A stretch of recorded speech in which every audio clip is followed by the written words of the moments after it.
નમસ્કાર, મારી Manjula સલાણી official YouTube ચેનલમાં આપ સૌનું હાર્દિક સ્વાગત છે. નમસ્કાર, આપની સાથે હું છું મંજુલા. છેલ્લા કેટલાક સમયથી કીર્તિ પટેલ ખૂબ ચર્ચામાં છે. તેનું કારણ આપણે બધા જાણીએ છીએ કે તેમણે ભવનાથમાં જે મૃગીકુંડમાં સ્નાન કર્યા બાદ જે વિડીયો બનાવ્યા અને સોશિયલ મીડિયામાં રિલીઝ કર્યા તે લોકોને ન ગમ્યા અને તેના વિશે લોકોએ ખરાબ મંતવ્યો જણાવ્યા.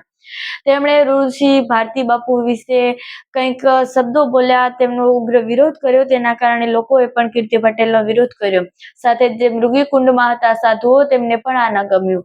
ત્યાર પછી લોકોએ તેમના પર કાર્યવાહી કરાવી અને પોલીસે તેમને પકડવા માટે ખૂબ સારું કાર્ય કર્યું. આખરે તેમની ધરપકડ થઈ છે અને તેઓ રાજસ્થાનના ઉદયપુરમાંથી મળી આવ્યા. હવે રાજસ્થાન બી મળ્યા, પરંતુ આગામી 7 દિવસમાં તેમની 3 FRIઓ આવી છે. તેમની 3 ફરિયાદો છે તે પોલીસે નોંધી છે. પોલીસે ખૂબ સારી કાર્યવાહી કરી અને તેમને પકડી પાડ્યા, પરંતુ હજુ એ શું થવાનું છે તે ખબર નથી કે હજુ તેમને જેલવાસ થવો જોઈએ. એ લોકોના મંતવ્યો જાણવામાં આવ્યા તો ઘણા બધા મોટા ભાગના ઓલમોસ્ટ લોકોના એવા મંતવ્યો છે કે કીર્તિ પટેલને ખૂબ લાંબો જેલવાસ થવો જોઈએ, કારણ કે તો જરાય પણ યોગ્ય વ્યવહાર નથી કરતા. મોટા ભાગના લોકો એવું કહે છે કે કીર્તિ પટેલને જેલવાસની સજા થવી જ જોઈએ. અને જો વાત કરીએ કીર્તિ પટેલની તો તેઓ સુરેન્દ્રનગરના વતની છે. ત્યાર પછી તેમણે ટિકટોક અને યુટ્યુબમાં ચેનલ ખોલ્યા બાદ તેમણે નીતિનભાઈ જાની છે, એટલે કે ખજૂરભાઈ, કાજલ મહેરિયા અને સાથે જે ગુજરાતના જે ચહેરાઓ છે કે જેઓ ગુજરાતમાં ખૂબ જાણીતા છે, પ્રખ્યાત છે, તે ચહેરાઓ વિશે ખૂબ ઉગ્રતાથી વર્તન કર્યું. તેમની સાથે ખૂબ અવ્યવહારુ વ્યવહાર કર્યો. ત્યાર પછી કીર્તિ પટેલ કેટલીય વખત જેલવાસ ભોગવ્યા.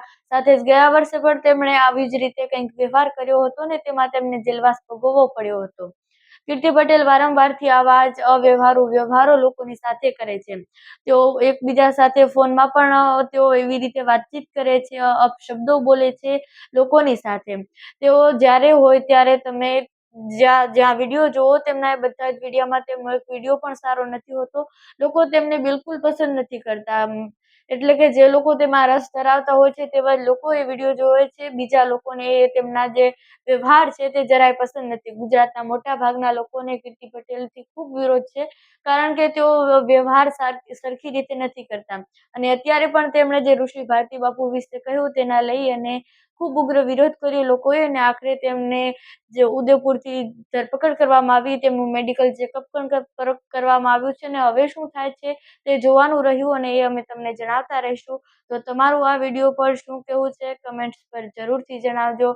સાથે જ અમારી મંજુલા સાલાણી ઓફિશિયલ યુટ્યુબ ચેનલને સબસ્ક્રાઇબ કરવાનું ભૂલશો નહીં. નમસ્કાર.